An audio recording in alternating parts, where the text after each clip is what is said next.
ஒரு சிலையை கண்டேனே, அது சிரிக்க கண்டேனே, இந்த அழகு என்ன அழகு என்று மயங்கி நின்றேனே. வானிலே ஒரு நிலா, நேரிலே இரு நிலா, காதல் அமுதை பொழியலாம். அவள் அருகில் வந்து பழக நான் மெழுகை போல உருக, இதழ் பிழிய பிழிய தேனை எடுத்து எனக்கு தந்தாளே.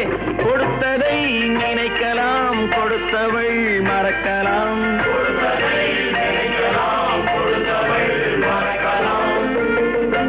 என்னை தெரியுமா, நான் சிரித்து பழகி கருத்தை கவரும் ரசிகன். என்னை தெரியுமா, உங்கள் கவலை மறக்க கவிதை பாடும் கவிஞன். என்னை தெரியுமா, ரசிகன், நல்ல ரசிகன், நல்ல ரசிகன், உங்கள் ரசிகன்.